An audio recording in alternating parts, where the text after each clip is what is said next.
In 1914, all of these countries in Europe were ruled by monarchs, and these were ruled by monarchs of a German royal family, quite a lot. And given that some of these rulers could trace their houses back 1,000 years and others mere decades, why were so many of them German? So a lot of this can be explained by one thing: the late unification of Germany. At the turn of the 18th century, the German-speaking parts of Europe weren't unified like the French, English, or Spanish-speaking parts.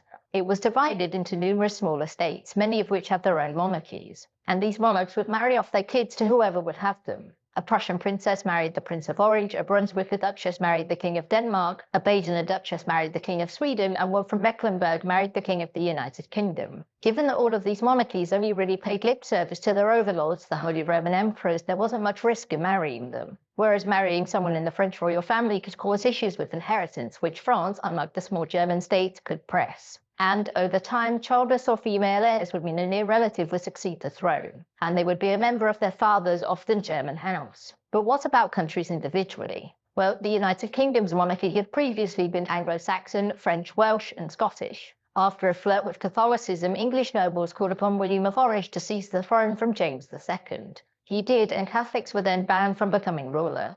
William also didn't have any children, and so the throne went to his sister-in-law, Anne.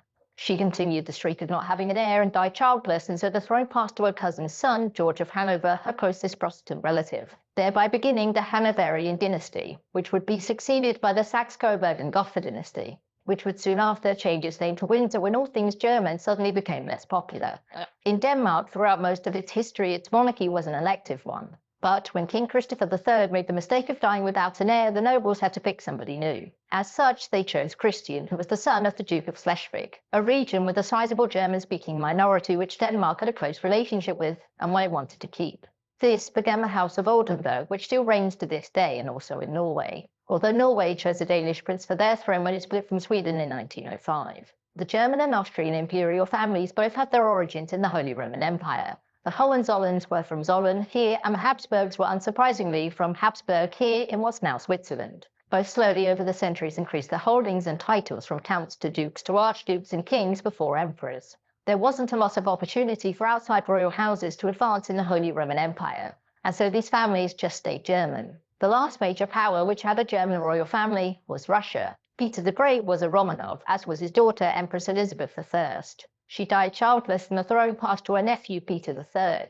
Peter's father was the Duke of Holstein, and thus he was a part of that house. Now, Peter and his wife Catherine kept the name Romanov to tie themselves to their empire and its people, and that royal family stayed in power until, a thing happened. So what about all of these smaller nations? Well, these nations all came into existence in the 19th century with the oversight of the great powers, who, as a result, got to choose who would be king. The first was Greece. Britain, France, and Russia all had a stake in the new country, and thus they all wanted an ally on the throne. As such, after their first choice said no, they picked Prince Otto of Bavaria, who wasn't aligned with any of them. Next was Belgium, which, as a buffer state between Prussia and France, couldn't be aligned with either. As such, the British chose Leopold of Saxe-Coburg and Gotha, husband of the king's niece, to keep the two close to ensure Belgium's independence.